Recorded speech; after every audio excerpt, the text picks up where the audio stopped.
तो स्टूडेंट्स आज के इस वीडियो के अंदर अपने एक्सरसाइज 14.3 के सभी क्वेश्चंस को सोल्व करने वाले हैं। देखिए एक्सरसाइज 14.3 जो है वो कोण के ऊपर आधारित है। हमें इस बार क्या होगा, दो रेखाएं दी जाएंगी और उनके बीच में कोण ज्ञात करना होगा। दो रेखाओं के बीच में कोण अपने को क्या करना है, ज्ञात करना है। तो देखिए दो रेखाओं के बीच में कोण जो होगा वो ज्ञात कैसे किया जाता है। तो कोण हमेशा अगर रेखाएँ सदिश रूप में हैं, ध्यान देना कि अगर रेखाएँ सदिश रूप में हैं तो सदिश रूप में अगर रेखाएं हैं तो समांतर सदिशों का यूज़ करना है। आप क्या करोगे, जो समांतर सदिश आपको दे रखे हैं, देखिए पहली रेखा है आर वेक्टर बराबर एक ये बिंदु जिससे रेखा गुजरती है प्लस में लैम्डा, ये वो सदिश जिसके रेखा समांतर है। इसी तरीके से दूसरी रेखा जो है ये हमारे पास एक बिंदु जिससे रेखा गुजरती है उसका स्थिति सदिश है और साथ में एक समांतर सदिश है। आपको समांतर सदिशों का यूज़ करना है केवल और केवल। हमें रेखाओं के मध्य अगर कोण ज्ञात करना है तो समांतर सदिशों का, या मैं लिख देता हूँ कि कोण ज्ञात करने के लिए, कोण ज्ञात करने के लिए, कोण ज्ञात करने के लिए समांतर सदिशों का प्रयोग करना है या उपयोग करना है, समांतर सदिशों का यूज़ करना है। सूत्र वही है जो हमने वेक्टर के अंदर पढ़ा है, कोस थीटा वाला, ए डॉट बी बटा में ए सदिश का परिमाण बी सदिश का परिमाण। कोण ज्ञात करना तो उसी सूत्र से ज्ञात होगा। कैसे कि देखिए कोस थीटा,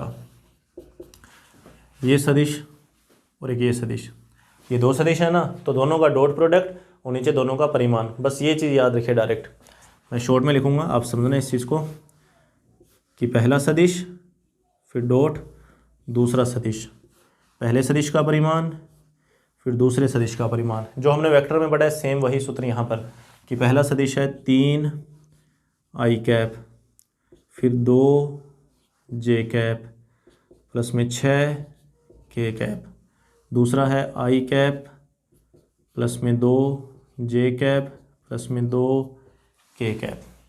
फिर यही नीचे आ जाएंगे, मतलब 3 आई कैप 2 जे कैप 6 के कैप आई कैप 2 जे कैप 2 के कैप। ठीक है, ये सूत्र है ए सदिश डॉट बी सदिश बटा में ए सदिश का परिमाण बी सदिश का परिमाण। लेकिन वो हमने वेक्टर में पढ़ा था ए और बी के लिए। यहाँ पर ये मत सोचना कि ए बी ये वाले लेने हैं, हमें सिर्फ समांतर सदिश लेने हैं। ध्यान देना, हमें समांतर सदिशों से ही सूत्र याद अपने लिखना है। तो देखो कैसे करना है इसको भी आगे। कोस थीटा बराबर डॉट प्रोडक्ट करना है, आई का आई से गुना, जे का जे से गुना, के का के से गुना। तो 3 का गुना यहाँ 1 से कर देंगे,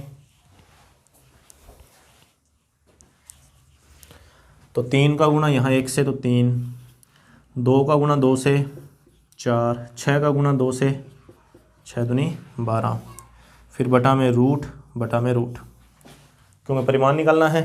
तो इस सदिश का परिमाण कैसे, स्क्वायर कर दो इनकी, 3 का स्क्वायर किया 9, 2 का स्क्वायर 6 का स्क्वायर, फिर 1 का स्क्वायर 2 का स्क्वायर फिर 2 का स्क्वायर। तो कोस थीटा, कोस थीटा तो 3 4 और ये 12, ठीक है, इनका जोड़ कर देंगे तो ऊपर बढ़ेगा कितना 19 बटा में ये हुआ 40 और 49, 49 का वर्गमूल किया 7, ये 4 4 8 9 3, तो कोस थीटा बराबर 19 बटा में 21, या यूँ कहें कि थीटा बराबर आ गया कोस इनवर्स 19 बटा 21। तो इस तरीके से आपको एंगल निकालना है। तो सदिश रूप में बस ध्यान देना, समांतर सदिशों का यूज़ कीजिए एंगल अगर अपने को फाइंड करना है। तो देखिए इसका सेकंड क्वेश्चन में भी कोण निकालना है, लेकिन कार्तीय रूप में। हमें यहाँ पर रेखाओं के समीकरण कार्तीय रूप में दे रखे हैं। तो कार्तीय रूप में अगर दे रखे हैं तो कोण ज्ञात करने के लिए दिक् अनुपातों का यूज़ करेंगे, दिक् अनुपातों का यूज़ करना है। ठीक है, कोण ज्ञात करने के लिए यहाँ तो समांतर सदिशों का यूज़ करो या फिर दिक् अनुपातों का यूज़ करो। अब दिक् अनुपात कैसे लिखने हैं, तो पहली रेखा के दिक् अनुपात पहले मैं लिख दूँ, सूत्र अपने बाद में लिख लेंगे। पहली रेखा के दिक् अनुपात, तो पहली रेखा के दिक् अनुपात 2 2 1 2 2 1। दूसरी रेखा के दिक् अनुपात, दूसरी रेखा के दिक् अनुपात 4 1 8। ठीक है, ये दोनों दिक् अनुपात लिख लिए। बस ये ध्यान रखना कि एक्स वाई जेड के गुणांक, दिक् अनुपात लिखते समय एक्स वाई जेड के गुणांक +1 होने चाहिए। बस इतनी ही बात ध्यान में रखनी है। तो दिक् अनुपात लिख लिया हमने। अब देखो सूत्र इसका क्या है, सूत्र अब लिख रहा हूँ। तो cos theta A1 A2 B1 B2 C1 C2 बटा में रूट A1 की स्क्वायर B1 की स्क्वायर C1 का square A2 square B2 square C2 square. अभी जो वो A डॉट B वाला लिखा वैसे है तो वही चीज़ ही, उसी तरीके से तो हुआ ये कि ऊपर अदिश गुणा डॉट प्रोडक्ट आ गया, नीचे परिमाण आ गया। बस यहाँ पर दिक् अनुपात ले लिया हमने एक तरीके से कि अब अपने को दिक् अनुपातों का आपस में यूज़ करना है, गुणा करना है। कि जो पहली रेखा के जो दिक् अनुपात लिखे हैं ये वाले, ये तो हैं A1 B1 C1 के मान। ये किसके मान हैं? A1 B1 और C1 के मान। और ये जो मान है वो किसके हैं? A2 B2 और C2 के मान। तो बस आपको A1 B1 C1 A2 B2 C2 इस सूत्र में लिखने हैं और इसको सोल्व करना है। तो देखो क्या आएगा, यहाँ कर लेते हैं।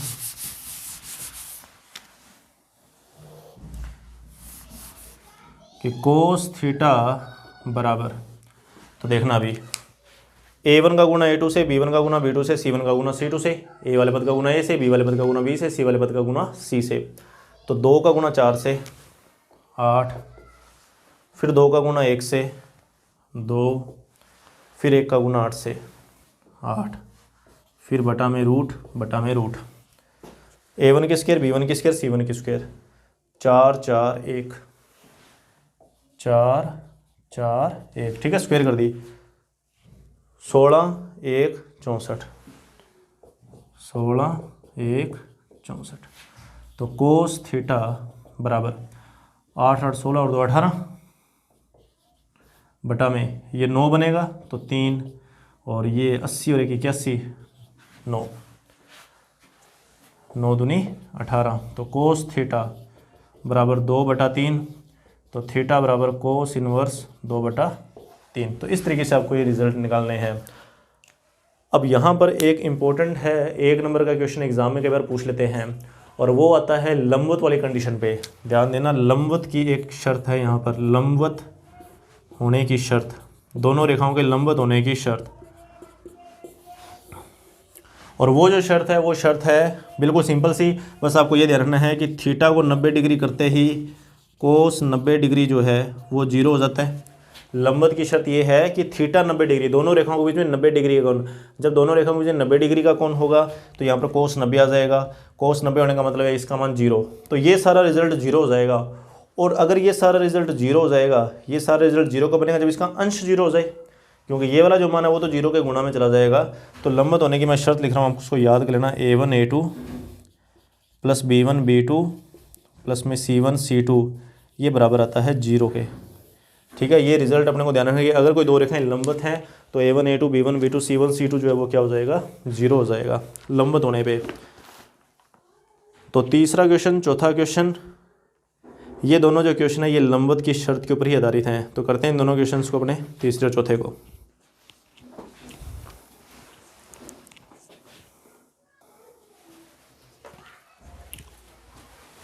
देखिए थर्ड क्वेश्चन, सिद्ध करना है कि इन दोनों से जाने वाली रेखा और इन दोनों से जाने वाली रेखा परस्पर लंबवत हैं।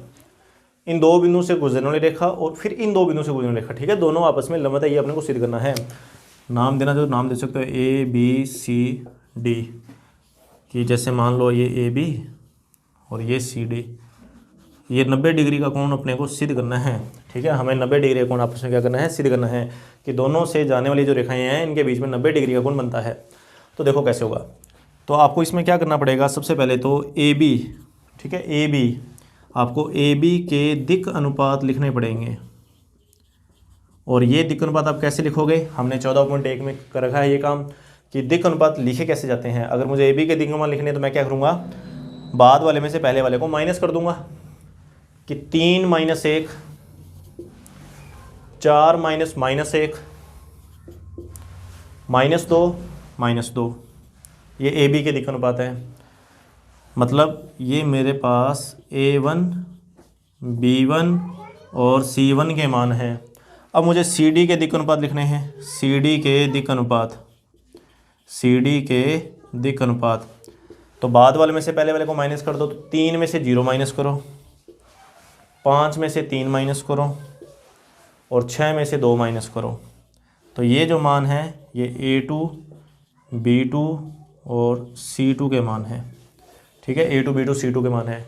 सिद्ध क्या करना है 90 डिग्री, और 90 डिग्री मैंने अभी आपको शर्त बताई है लंबवत होने की शर्त, लंबवत की शर्त, लंबवत की जो शर्त है वो शर्त क्या है कि A1 A2 plus B1 B2 plus C1 C2, इसको हल करने पे क्या आना चाहिए, 0 आना चाहिए।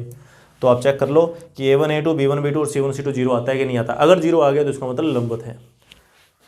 तो 2 का गुणा 3 से, ठीक है, 2 गुणा 3, फिर प्लस 5 गुणा 2 और माइनस 4 गुणा 4,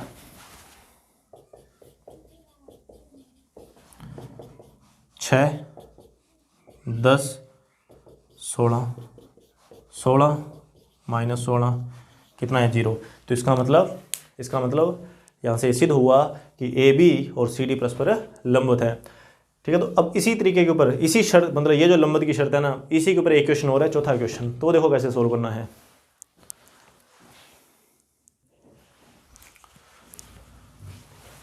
तो देखिए चौथा क्वेश्चन, दो रेखाएं दे रखी हैं परस्पर लंबवत है और हमें K का मान ज्ञात करना है कि ये वाली रेखा इस रेखा के लंबवत है, K का मान ज्ञात कीजिए। तो लंबवत की वो एक ही शर्त है, यहाँ लिख लेते हैं एक बार, लंबवत की शर्त, लंबवत की शर्त है कि A1 A2 plus B1 B2 plus C1 C2 जो है वो बराबर क्या होता है, 0 होता है। तो मुझे A1 B1 C1 और A2 B2 C2 ये मान चाहिए, मतलब पहली रेखा के दिक् अनुपात और दूसरी रेखा के दिक् अनुपात। तो पहली रेखा के दिक् अनुपात यहाँ लिखेंगे, पहली रेखा के दिक् अनुपात, पहली रेखा के दिक् अनुपात -3 3 के और 2, -3 3 के 2, और दूसरी रेखा के दिक् अनुपात, दूसरी रेखा के दिक् अनुपात 3 के 1 -5, 3 के 1 -5। मतलब ये जो मान है, ये मान मेरे पास हैं A1 B1 C1 के, और ये जो मान है ये मेरे पास हैं A2 B2 C2 के मान। ये मेरे पास A2 B2 C2 के मान है।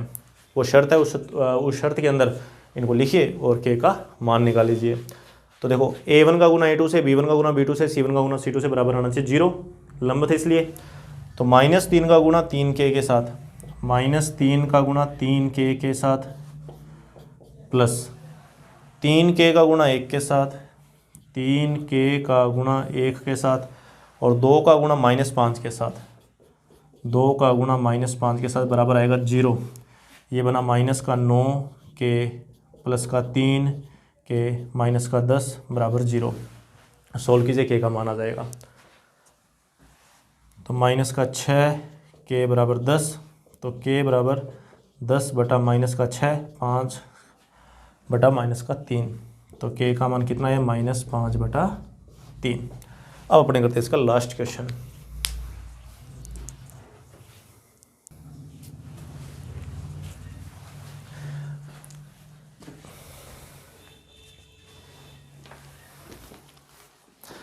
तो अब अपने इसका करेंगे 5वां क्वेश्चन।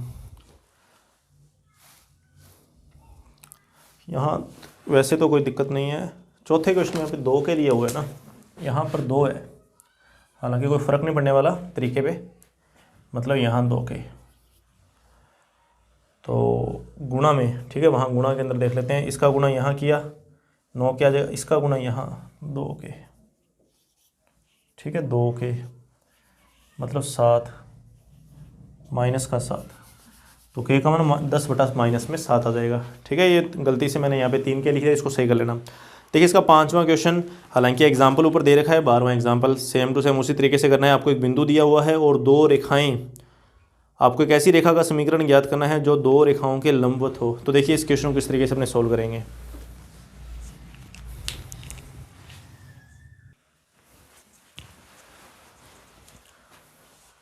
देखिए इस एक्सरसाइज का अपना लास्ट क्वेश्चन आज का, कि बिंदु 1,2,-4 से जाने वाली एक ऐसी रेखा का समीकरण ज्ञात करना है जो इस रेखा के भी लंबवत हो और उस रेखा के भी लंबवत हो। लेकिन हमें कौन सा समीकरण ज्ञात करना है, सदिश रूप में ज्ञात करना है। यहाँ फिर से कंसेप्ट यूज़ होगा सदिश वाला, हम सदिश के कंसेप्ट का यहाँ पर यूज़ करेंगे जो हमने सदिश गुणनफल के अंदर पढ़ा था, कि मुझे एक ऐसा रेखाखंड चाहिए या मुझे एक ऐसी रेखा का समीकरण चाहिए, मुझे एक ऐसी रेखा का समीकरण ज्ञात करना है जो यहाँ इसके भी लंबवत हो और उसके भी लंबवत हो।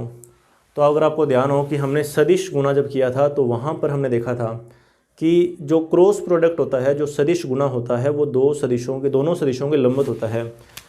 एग्जाम्पल के लिए कि ए सदिश और बी सदिश के लिए अगर मैं ए क्रॉस बी ज्ञात करता हूँ, ए क्रॉस बी, तो ये जो ए क्रॉस बी होता है वो ए के भी लंबवत होता है और बी के भी क्या होता है, लंबवत होता है।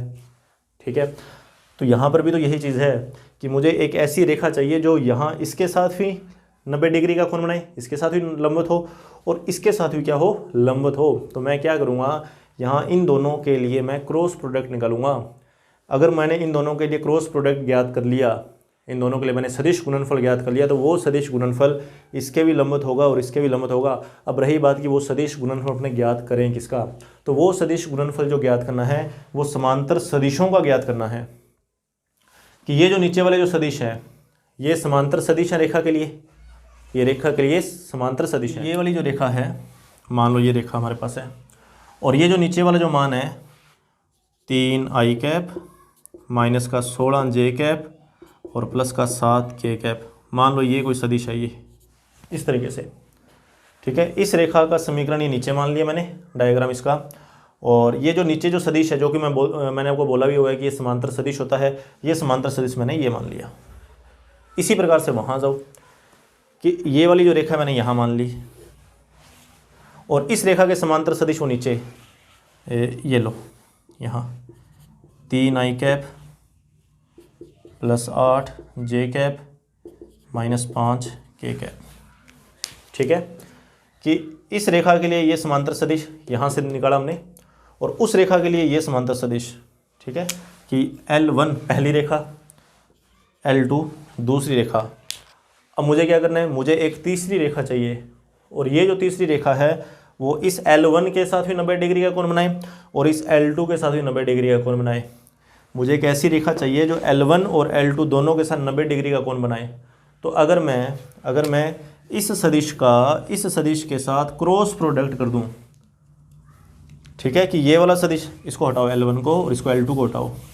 ठीक है, कि ये दो सदिश इस तरीके से कि अगर इस सदिश का दोनों सदिशों अगर अपने क्रॉस प्रोडक्ट कर दें तो ये जो रिजल्ट आएगा वो इन दोनों के लंबवत ही तो होगा, इन दोनों के क्या होगा, लंबवत होगा। ठीक है, आपको इसी कंसेप्ट का यहाँ पर यूज़ करना है कि आपको ये जो नीचे वाले जो समांतर सदिश दे रखे हैं ना, इनका आपको क्रॉस प्रोडक्ट करना है, इससे बी सदिश का मान आ जाएगा। आप डायरेक्ट बिल्कुल ही ईजी इसको ज्ञात कर सकते हैं, बिल्कुल ही नॉर्मल सिंपल वे के अंदर। देखो कैसे, बी सदिश मैं यहाँ लिखूँगा आई कैप जे कैप के कैप, ये बी सदिश 3 माइनस 16 और 7, 3 माइनस 16 7 और इधर आ जाएगा 3 8 और माइनस 5। इसको सरल कर लेना, बी सदिश ये समांतर सदिश आ गया मेरे लिए। और ये किसका लिख रहा हूँ मैं, समांतर सदिश, ये भी आपको पता होना चाहिए। ये मैं लिख रहा हूँ जो इस बिंदु से गुजरेगी उस रेखा का, मैं किसका समांतर सदिश लिख रहा हूँ, जो इस बिंदु से गुजरने वाली रेखा है उसके लिए, मतलब इसका। ठीक है, इसका समांतर सदिश हमने लिख रहे हैं, अपने इस लंबवत रेखा का समांतर सदिश लिख रहे हैं यहाँ पर, कि ये रेखा इन दोनों के लंबवत है। तो मैं इन्हीं दोनों का क्रॉस प्रोडक्ट कर दूंगा, तो इन दोनों का जैसे ही मैं क्रॉस प्रोडक्ट करूँगा तो मेरे पास समांतर सदिश आ जाएगा। किसके समांतर होगा ये, इस रेखा के समांतर होगा, इसी का तो समांतर सदिश अपने को चाहिए। तो देखिए बी सदिश आई कैप 80 माइनस 56, ठीक है, 16 5 80 और 17 56, 80 माइनस 56 माइनस जे कैप माइनस 15 माइनस 21 के कैप 24 प्लस 48।